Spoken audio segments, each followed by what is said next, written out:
Hey everybody, welcome back to Tim Travels. It's Terry, your host, coming to you from the Petro in, I guess it's still Mebane. I never know how to say that. North Carolina, right off the 40/85. It's right around 5. Came here, stopped, got some fuel, got a load that I've just picked up in High Point. It's going up to Joppa, Maryland, so right outside of Baltimore. I'll finish this up tomorrow. Yeah, so yesterday this happened.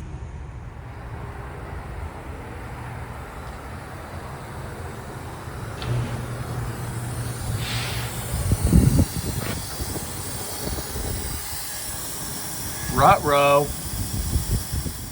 The cool thing was that, one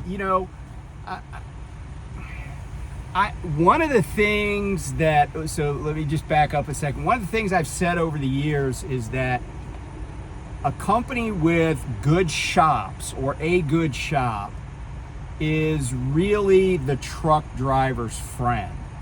Conversely, companies with crappy shops, not the truck driver's friends. You know, one of my biggest complaints at Night Transportation was the shops.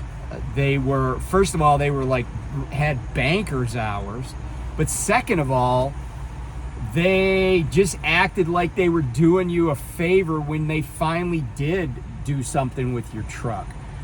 But I compare and contrast that to GP Transco had a good shop. They weren't open 24/7, but they were super on top of things. And I even thought the shops at Prime were pretty good, but I will say that inbound kind of started, especially in Pittston, but really everywhere, started becoming like going to Jiffy Lube, where the guy's trying to upsell the customer on some custom air filter or something. Like, they were constantly doing things to try to burnish their own business, even if you didn't need it. That's why they were always like, oh, let me do a courtesy inspection. No, keep your courtesy inspection, just open the frickin' door. But the shop here at Bowman, they are open 24 hours a day. They don't, and so far, everybody's been really pretty responsive. You go in there, the guy fixed the tire that was leaking, and it was good because I just happened to have to stop there anyway for fuel, and I had a really heavy load. It was by far the heaviest load I've had at Bowman. It was a little over 43,000 pounds of Arm & Hammer stuff that I took to Walmart in Shelby, North Carolina last night. But I was maybe a half an hour. I pulled up because you pull up and they always come out and inspect the trailer. They just come outside and do it. And I said, hey, as soon as I pulled up, I'm like, hey man, I got a tire that's punctured. And so somewhere between, because I actually parked and did my 10. I parked down the street, did a 10 at home, 12. And then I just headed down this way. But I was able to just pull in there and stop and stuff. So yeah, he quickly changed the tire, and he also got me some cargo straps that I needed, and yeah, it was nice. And so I appreciate that. But I just looked at my mileage. For the last 7 days, I've run over 3,000 miles. And since I get paid by the mile, I'm really pleased with that. I never even sniffed when I was at Well. I never even sniffed, I think 1 week I was barely over 2,500 miles, but the rest of the time, I averaged 2,200 miles. So this is really the first week where I've kind of been no, I'm not going home on the weekend. I'm just going to run. And really what I'm doing is I'm just running until next Friday. But like I said, I was able to stop at home and do a 10 and still get everything delivered on time. So I had a follow-up load that apparently got picked up by somebody else, but it's okay because I got this load on my back. We handle a lot of stuff for like retailers, and so it's pretty cheap. Not pretty cheap, it's pretty light is what I should say. So you by now have heard the news because Lyle did a live at No Hippie Trucking and Transportation. Other people are talking about this I'll use an airline term, this code sharing arrangement between Trans Am and Prime. And if you're not familiar with Trans Am, they're a refrigerated carrier out of I think it's Olathe, Kansas is where they're based. And I don't have a lot of experience with Trans Am. It just didn't seem like they went a lot of places that I went when I was at Prime or when I was at Well, so in the refrigerated world. But it's kind of funny because when I was at J&R Schugel, I was at our terminal in Columbus, not the one that you could see from I-70 now, but they had a different one then. And there was this gal there and I ran dry van, but she was running reefer. And I was in my truck, and she comes over and she's like, "Hey, can you help me? I can't get the fifth wheel released. I can't unlatch it." I was like, "Okay." And so we went over there, and I said, "Set your trailer brakes and push back." And I was able to get it, and that's probably all she needed to do. But you only learn that if you had to do it once or twice. So I help her, and I had just had this experience where I had a night dispatcher. I was standing at the customer, like talking to the customer, who just happened to be NFI in Pennsylvania, and I called night dispatch because I had an issue that I didn't know the answer to. So they, the night dispatcher, I was like, "Well, hey, what do you want to do?" The guy hung up on me. And I was pissed. I was like, "Dude, I'm trying to make the company not look like a bunch of morons, and you hang up on me." So I mentioned that to her, and she's like, "Oh, yeah, that's so-and-so. Yeah, he does stuff like that." I go, that's messed up, man. That makes me think the company is jacked up, which it was. But she's like, "Oh, that's nothing. I came from Trans Am. This place is way better." And so that kind of now obviously she's one driver, but that kind of informed my thinking about Trans Am, and I haven't seen anything or heard anything, because I've seen a few people on YouTube. I haven't seen or heard anything that made me think otherwise. And I'm not saying there aren't good drivers there. I'm not saying it's the worst company in the world, but I just didn't think they had a great reputation. I'll put it that way. So, I started getting information about this Trans Am thing, and my reaction, and I've talked. I think I've talked about mergers and acquisitions in the past, and what it means when companies do certain things. And I'm kind of a student of corporate behavior, corporate psychology. And there are a few truisms out there about why companies do things together or start doing things together. And the most basic truism is that they feel like it's going to benefit them. In other words, each company thinks there's a benefit. Now, remember, a company that's not the employees, because oftentimes when a company says, "Oh, we're buying," company A says they're buying company B, and they talk about synergy and scale, and they throw around all this corporate gobbledygook that corporate douchebags like to say. What it really means is that, oh, you might want to start looking for a new job, especially and mostly if you're at the company that's being acquired. Now, I'm not saying this Trans Am thing is a merger where Prime is buying out Trans Am. It may come out to be like that.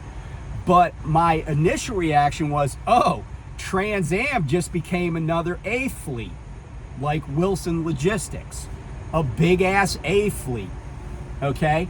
And what does that mean to people that are at Prime, that are leasing at Prime, or even driving at Prime?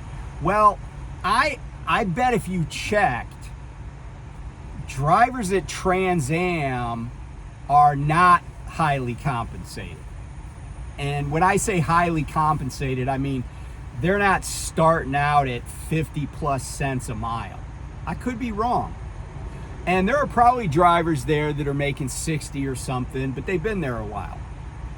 But what I think is going on is that Trans Am doesn't have enough business. Prime wants cheap labor. And here's the problem with that.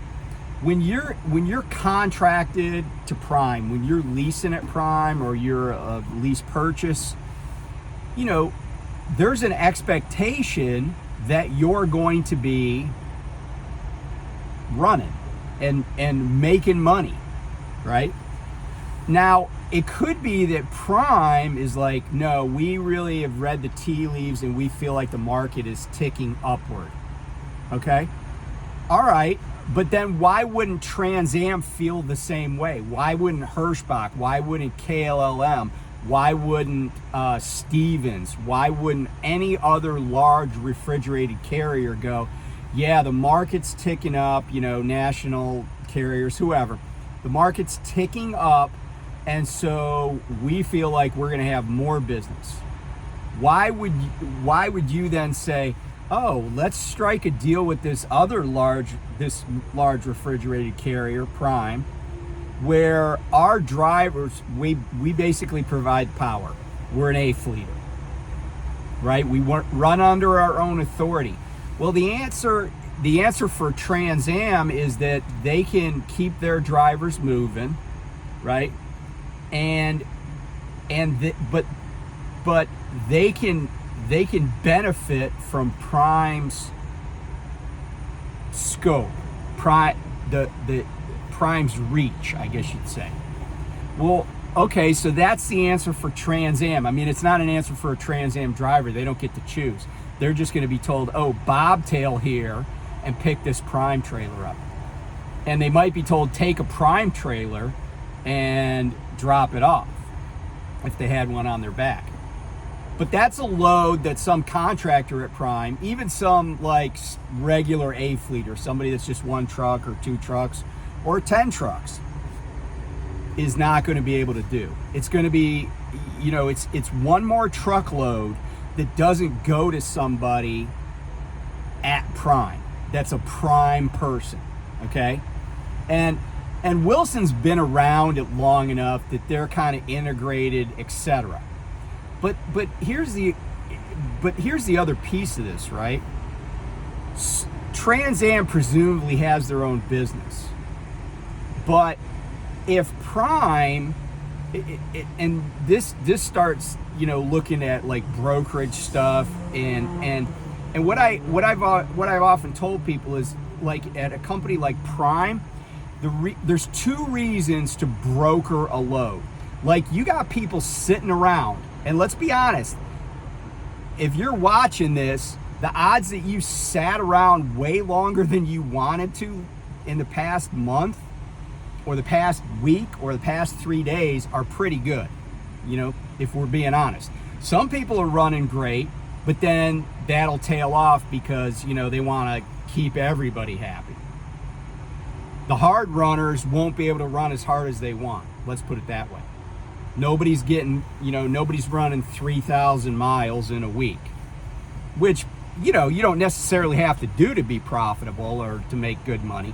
I'm just saying, if you want to run 3,000, like if it's a team and you're not running like 5,000, you're going to probably be unhappy, if you're training somebody. But the two reasons why Prime brokers loads, in my opinion, and they probably would deny this, but you can say what you want, but at the end of the day, there's always a business reason for doing something. The first reason is that the load pays so little that they don't think that anybody in their own group, meaning, and I'll say lease operators, lease purchasers, nobody in their own group will take the load, okay? So then it falls to A-fleeters. Like Richie Rich talked about this, like how A-fleeters just get the scraps.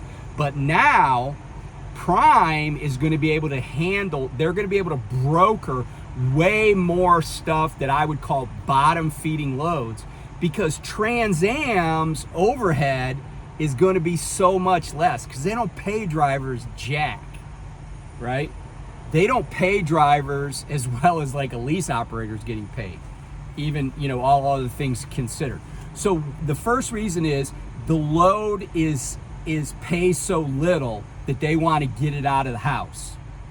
The second reason is the load pays so much that they can take a bigger haircut on it.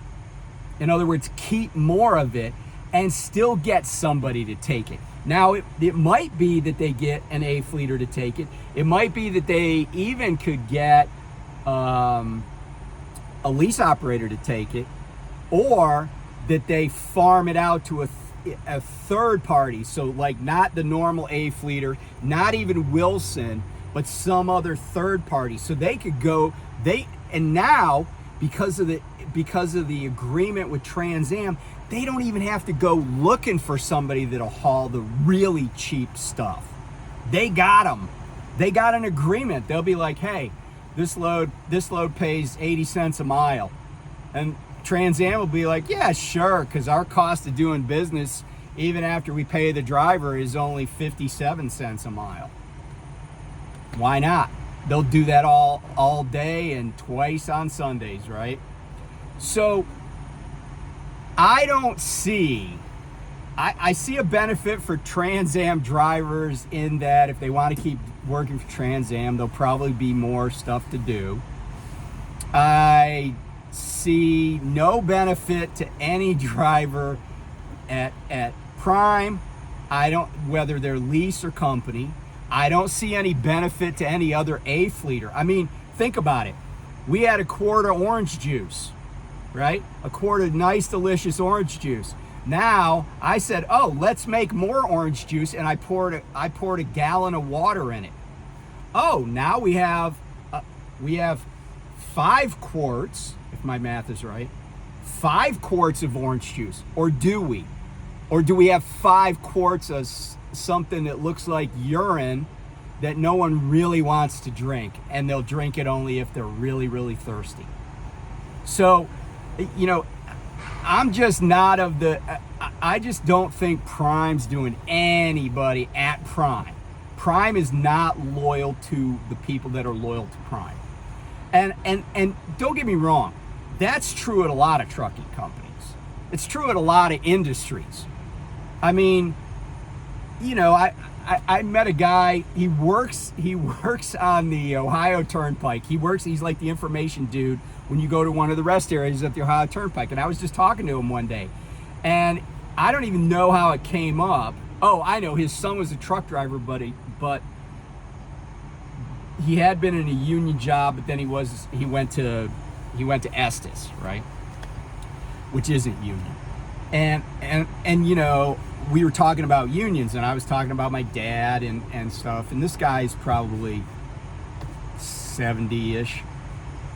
And it turned out that he had been a union steel worker at Bethlehem Steel in Sparrows Point, Maryland, which I actually picked up the other day.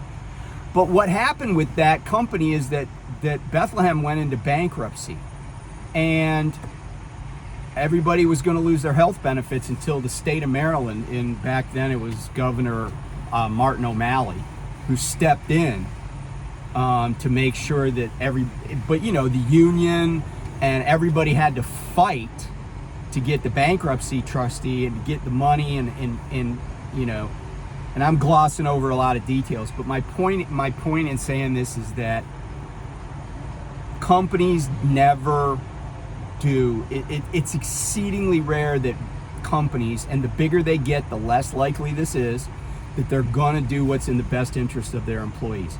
So for those of you who've been at Prime like forever and a day, there's your reward. Your loyalty is rewarded by somebody dumping a gallon of water in that quart of orange juice that you were enjoying. And they're just, I call it, and the term is dilution. Like when you're talking about stock and corporate equity and stuff, that's what they call it, being diluted. And that's why savvy investors have anti-dilution provisions in their agreements that when they purchase equity. But unfortunately, none of us have anti-dilution clauses in contracts that we can say, no, you can't bring in a bunch of cheap labor. So I don't know what ultimately is going to happen, but it seems like Prime doesn't want to. If Prime's thinking, oh, there's going to be a lot more work, they're not willing to grow organically to cover it and make sure that all the people that have been with them through the good times and the bad, because I kind of feel like, maybe I talked about this before, that maybe we're coming out of this recession.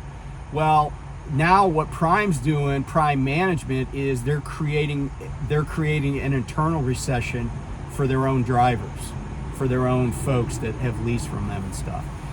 And I was talking to a guy recently last time I was home. He called me because he had a legal question, and I said to him, I said, man, because he's a lease purchase, I said, pay the truck off as soon as you can, and then you'll have options.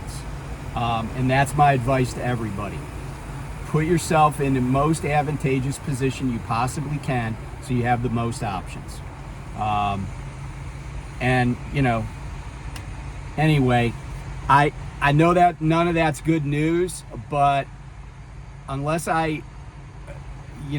somebody comes up with some compelling evidence otherwise, my gut tells me, my experience tells me that the calculus for all of this is kind of what I just outlined.